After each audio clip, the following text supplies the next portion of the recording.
Hello everyone, कैसे हैं आप सब। आशा करती हूँ आप सभी अच्छे होंगे, खुश होंगे, खुशहाल होंगे। मैं कविता आप सभी का मेरे यूट्यूब चैनल हिंदी साहित्य और ज्ञान में स्वागत करती हूँ। आज की वीडियो में रीतिकाल के वस्तुनिष्ठ प्रश्न लिए गए हैं, तो चलिए प्रश्नोत्तर को देखते हैं। क्वेश्चन नंबर पहला है, रीतिकाल की सही समय सीमा क्या है। तो रीतिकाल की सही समय सीमा है संवत 1700 से 1900। क्वेश्चन नंबर दूसरा देखते हैं, रीति शब्द का सही अर्थ क्या है। तो रीति शब्द का सही अर्थ है काव्यांग निरूपण। थर्ड क्वेश्चन, रीतिकाल को श्रृंगार काल किसने कहा है। तो रीतिकाल को श्रृंगार काल कहा है विश्वनाथ प्रसाद मिश्र ने। फोर्थ देखते हैं, उत्तर मध्यकाल का नामकरण अलंकृत काल किसने किया।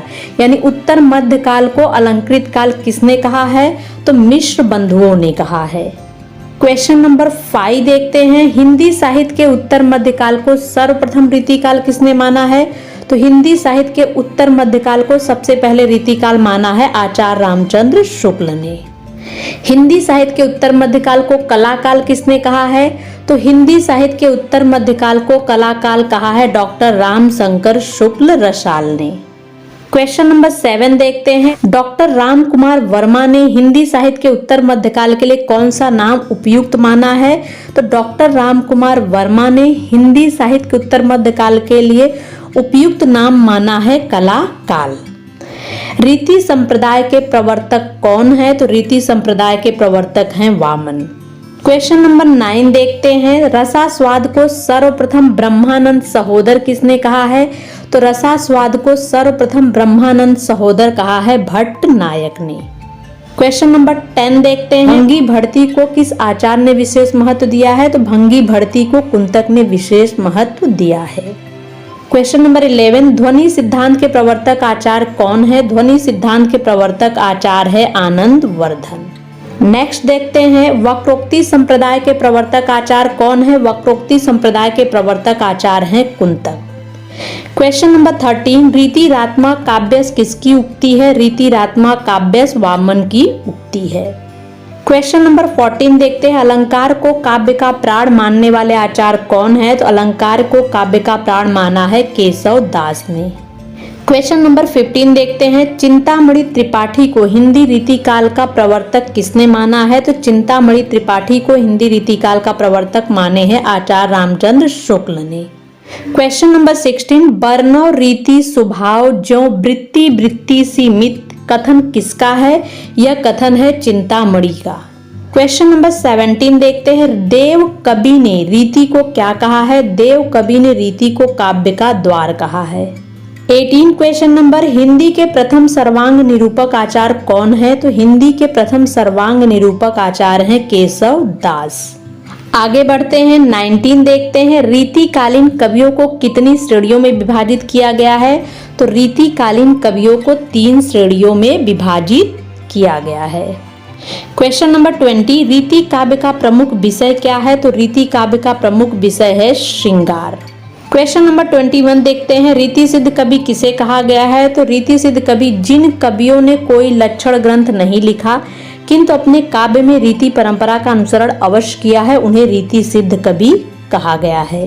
क्वेश्चन नंबर 22, रीति काव्य को गुंडेपन और सोहदेपन की हरकत किसने कहा है। तो रीति काव्य को गुंडेपन और सोहदेपन की हरकत कहा है मार्कंडेय वाजपेयी ने।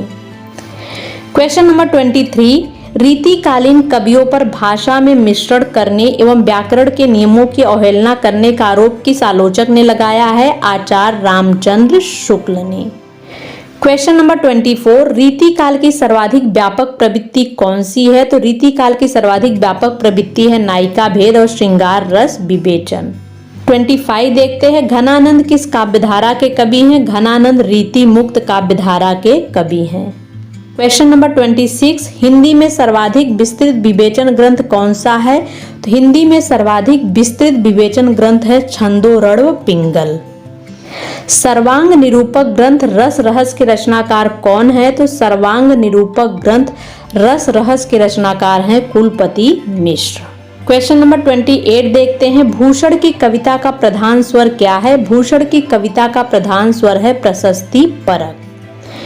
क्वेश्चन नंबर 29, भूषण का वास्तविक नाम क्या है। भूषण का वास्तविक नाम है घनश्याम। 30 देखते हैं, भूषण कवि की उपाधि है, यह उपाधि किसने दी है? यह उपाधि दी है सोलंकी राजा रुद्र ने। क्वेश्चन नंबर 31, रीतिकालीन राष्ट्रीय कवि कौन है? रीतिकालीन राष्ट्रीय कवि भूषण है। क्वेश्चन नंबर 32 देखते हैं, सर्वरस विवेचक ग्रंथ सुधानिधि के रचनाकार कौन है? तो सर्वरस विवेचक ग्रंथ सुधानिधि के रचनाकार हैं तोषकवि। क्वेश्चन नंबर 33 देखते हैं, भूषण किस काव्यधारा के कवि हैं? भूषण रीतिबद्ध काव्यधारा के कवि हैं। 34, शिवराज भूषण में कितने अलंकारों का उल्लेख मिलता है? शिवराज भूषण में 105 अलंकारों का उल्लेख मिलता है। क्वेश्चन नंबर 35, अलंकार विवेचन में भूषण ने किसे आदर्श माना है? तो भूषण ने मतीराम के ललित ललाम को अलंकार विवेचन में आदर्श माना है। क्वेश्चन नंबर 36 देखते हैं, औरंगजेब के दरबारी कवि का क्या नाम है? तो औरंगजेब के दरबारी कवि का नाम है कालिदास त्रिवेदी। 37, वधु विनोद के रचनाकार कौन है? वधु विनोद के रचनाकार हैं कालिदास त्रिवेदी। 38 नंबर, कवित्र रत्नाकर और काव्य कल्पद्रुम के रचनाकार कौन है? तो कवित्र रत्नाकर और काव्य कल्पद्रुम के रचनाकार हैं सेनापति। हिंदी नवरत्न के रचयिता कौन है? हिंदी नवरत्न के रचयिता हैं मिश्र बंधु। क्वेश्चन नंबर 40 देखते हैं, अलग शतक और तिलक शतक के रचयिता कौन है? अलग शतक और तिलक शतक के रचयिता हैं मुबारक बिल ग्रामी। 41 क्वेश्चन नंबर, भाव विलास किसकी रचना है? भाव विलास कवि देव की रचना है।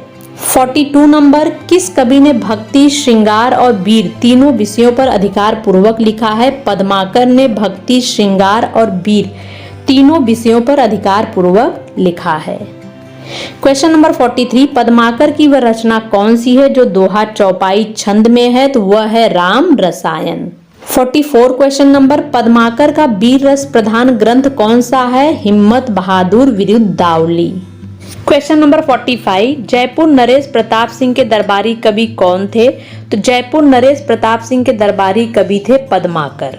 46 देखते हैं, उज्ज्वल नीलमणि का विषय क्या है? तो उज्ज्वल नीलमणि का विषय है श्रृंगार। 47 नंबर, रीति काव्य में कौन सा काव्य रूप अपनाया गया है? तो रीति काव्य में मुक्तक काव्य रूप अपनाया गया है। क्वेश्चन नंबर 48, बूंदी नरेश भाव सिंह के दरबारी कवि कौन थे? तो बूंदी नरेश भाव सिंह के दरबारी कवि थे मतीराम। क्वेश्चन नंबर 49, रीतिकालीन काव्य की सर्वप्रथम भाषा है, क्या भाषा है? ब्रज भाषा है। क्वेश्चन नंबर 50, मतीराम के अलंकार विवेचन में किसका अनुकरण लक्षित है? मतीराम के अलंकार विवेचन में अप्पय दीक्षित का अनुकरण लक्षित है। क्वेश्चन नंबर 51, मतीराम द्वारा रचित छंद निरूपक ग्रंथ कौन सा है? तो मतीराम द्वारा रचित छंद निरूपक ग्रंथ है वृत्त कौमुदी। क्वेश्चन नंबर 52 देखते हैं, मतीराम की भाषा क्या है? मतीराम की भाषा साहित्यिक ब्रज भाषा है। क्वेश्चन नंबर 53, अंग दर्पण के रचयिता कौन है? अंग दर्पण के रचयिता है रसलीन। क्वेश्चन नंबर 54, विरह वारिस किसकी रचना है? विरह वारिस बोधा की रचना है। क्वेश्चन नंबर 55, रस का साक्षात अवतार किसे कहा गया है? रस का साक्षात अवतार घनानंद को कहा गया है।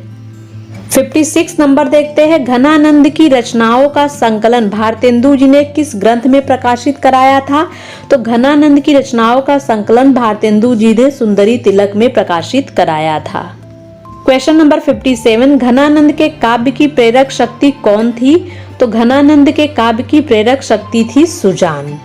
क्वेश्चन नंबर 58 देखते हैं, घनानंद काव्य का सर्वप्रथम संकलन किसने किया है?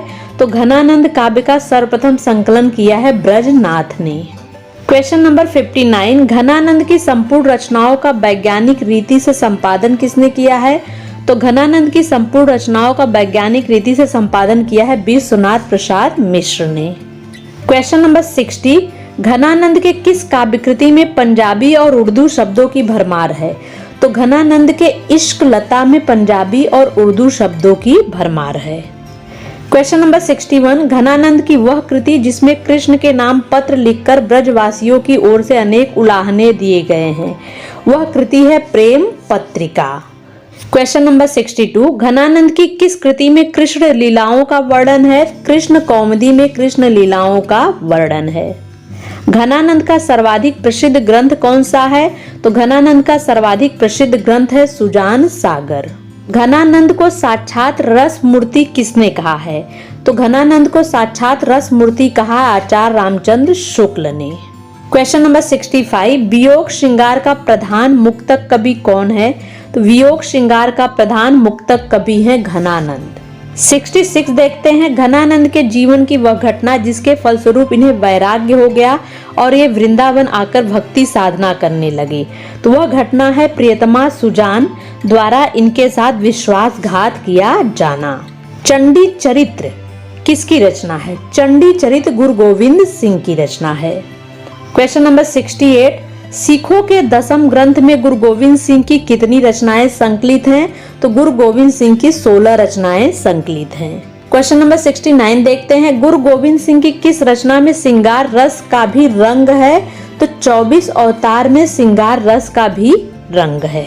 70 देखते हैं, हिंदी में सतसई परंपरा की प्रथम कृति कौन सी है? तो हिंदी में सतसई परंपरा की पहली कृति है हित तरंगिणी। 71, आर्या सप्तशती किसकी रचना है? आर्या सप्तशती गोवर्धन की रचना है। क्वेश्चन नंबर 72, रामचरितमानस को छोड़कर सर्वाधिक टीकाएं किस ग्रंथ पर लिखी गई हैं? तो रामचरितमानस को छोड़कर सबसे अधिक टीका बिहारी सतसई पर लिखी गई हैं। 73 देखते हैं, बिहारी किस कोटि के कवि हैं? तो बिहारी रीति सिद्ध धारा के कवि हैं। क्वेश्चन नंबर 74, बिहारी की ऊहात्मक उक्तियों पर किसका प्रभाव है? तो बिहारी की ऊहात्मक उक्तियों पर फारसी कविता का प्रभाव है। 75 नंबर देखते हैं, बिहारी सतसई की टीका लाल चंद्रिका नाम से किसने किया है? तो बिहारी सतसई की टीका लाल चंद्रिका नाम से लल्लू जी लाल ने किया है। क्वेश्चन नंबर 76, बिहारी के प्रत्येक दोहों पर सवैया छंद किसने लिखा है? तो कृष्ण कवि ने बिहारी के प्रत्येक दोहों पर सवैया छंद लिखा है। 77 नंबर देखते हैं, बिहारी सतसई के प्रथम टीकाकार कौन है? तो बिहारी सतसई के प्रथम टीकाकार है कृष्ण कवि। 78 देखते हैं, बिहारी सतसई की सबसे प्रामाणिक टीका किसकी है? बिहारी सतसई की सबसे प्रामाणिक टीका है जगन्नाथ दास रत्नाकर की। 79 देखते हैं, बिहारी के कुछ दोहों पर कुंडलिया छंद के रचनाकार हैं भारतेंदु बाबू हरिश्चंद्र। क्वेश्चन नंबर 80, बिहारी सतसई किस कोटि का काव्य है? तो बिहारी सतसई मुक्तक काव्य है। 1 देखते हैं, बिहारी के दोहों का उर्दू शेरों में अनुवाद किसने किया है? तो बिहारी के दोहों का उर्दू शेरों में अनुवाद किया है मुंशी देवी प्रसाद प्रीतम ने। क्वेश्चन नंबर 82 देखते हैं, बिहारी सतसई में कितने दोहे हैं? तो बिहारी सतसई में 713 दोहे हैं। क्वेश्चन नंबर 83, बिहारी सतसई में लगभग कितने दोहे श्रृंगारिक हैं? तो बिहारी सतसई में 600 दोहे श्रृंगारिक हैं। क्वेश्चन नंबर 84, बिहारी की तुलना पीयूष वर्षी मेघ से किसने की है? तो बिहारी की तुलना पीयूष वर्षी मेघ से राधा चरण गोस्वामी ने की है। क्वेश्चन नंबर 85, बिहारी को शब्दों का चतुर प्रयोक्ता मात्र किसने कहा है? तो बिहारी को शब्दों का चतुर प्रयोक्ता मात्र कहा है रेवेरेंड एडविन ग्रीव्ज ने। रनित भृंग घंटावली झरित दान मधुनीर में बिहारी ने किसका वर्णन किया है? तो इसमें बिहारी ने वसंत ऋतु का वर्णन किया है। 87 नंबर, ध्रुवपद गायन का संबंध किस भाषा से है? तो ध्रुवपद गायन का संबंध ब्रज भाषा से है। क्वेश्चन नंबर 88, बिहारी के काव्य को शक्कर की रोटी किसने कहा है? तो बिहारी के काव्य को शक्कर की रोटी कहा है पदम सिंह शर्मा ने। 89 नंबर देखते हैं, रीतिकालीन कवियों में प्रकृति वर्णन की दृष्टि से अद्वितीय कवि कौन है? तो रीतिकालीन कवियों में प्रकृति वर्णन की दृष्टि से अद्वितीय कवि हैं सेनापति। 90 नंबर देखते हैं, श्लेष चमत्कार की अद्भुत क्षमता संपन्न कवि कौन है? तो वह है सेनापति। 91 नंबर, रीतिकालीन कवियों में बिहारी की तुलना किससे की गई है? तो रीतिकालीन कवियों में बिहारी की तुलना कवि देव से की गई है। क्वेश्चन नंबर 92, शिव सिंह सरोज में कविवर देव ने कितने ग्रंथों का उल्लेख किया है? तो शिव सिंह सरोज में कविवर देव ने 72 ग्रंथों का उल्लेख किया है। क्वेश्चन नंबर 93 देखते हैं, कविवर देव का वास्तविक नाम क्या है? तो कविवर देव का वास्तविक नाम है देवदत्त। क्वेश्चन नंबर 94, नायिका भेद की दृष्टि से प्रथम रचना करने वाले आचार्य कवियों में सर्वोपरि कवि कौन है?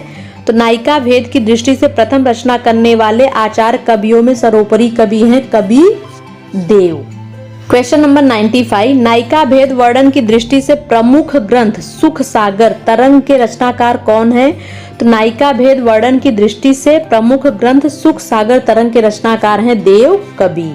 96, रस निधि का वास्तविक नाम क्या है? रस निधि का वास्तविक नाम है पृथ्वी सिंह। 97 नंबर देखते हैं, रीति सिद्ध काव्यधारा के अंतिम कवि के रूप में विख्यात कवि कौन है? तो रीति सिद्ध काव्यधारा के रूप में अंतिम कवि के रूप में विख्यात कवि है द्विज देव। क्वेश्चन नंबर 98, आलमकृत माधवानल कामकंदला की भाषा क्या है? तो आलम की रचना है माधवानल कामकंदला, उसकी भाषा है अवधी भाषा है।